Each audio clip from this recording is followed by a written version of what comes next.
안녕하세요. 오늘의 뉴스를 주제별로 요약해 드리겠습니다. 첫 번째 주제는 중국의 경제 자극 조치입니다.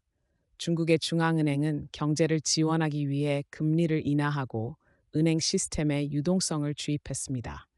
이는 올해 약 5%의 경제 성장 목표를 달성하기 위한 마지막 시도의 일환입니다.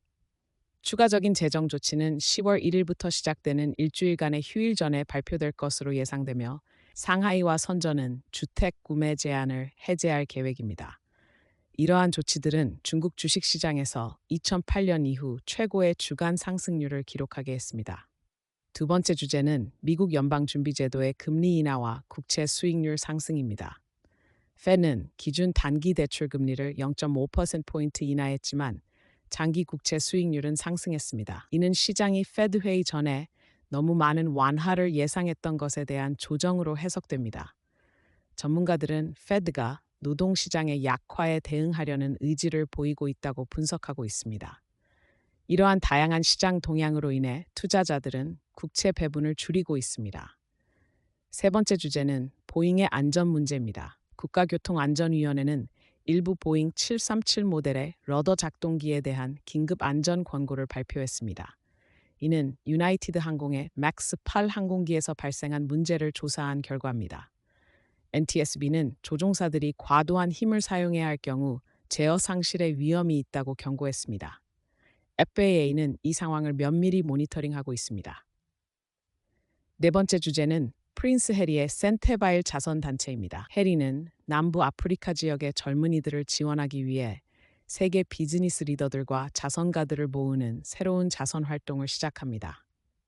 센테바일은 HIV/AIDS로 영향을 받은 어린이와 젊은이들을 돕기 위해 설립된 단체로 이제는 건강 문제와 기후 문제 등 더 넓은 문제 해결에 초점을 맞추고 있습니다.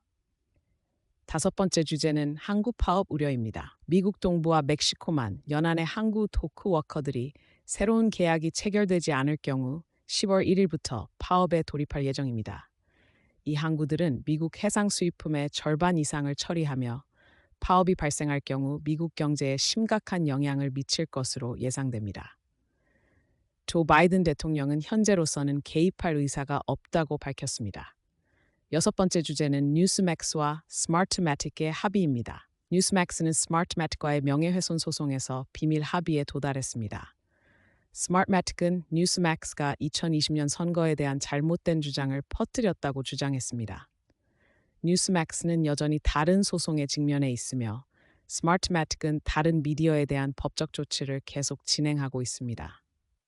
마지막으로 일곱 번째 주제는 30년 고정 모기지 이자율의 하락입니다. 미국의 30년 고정 모기지 평균 이자율이 6.08%로 떨어져 지난 2년 동안 가장 낮은 수준을 기록했습니다.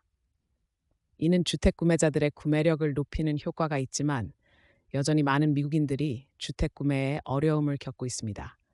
경제학자들은 모기지 이자율이 올해 현재 수준 근처에 머물 것으로 예상하고 있습니다. 이상으로 오늘의 뉴스를 마치겠습니다. 감사합니다.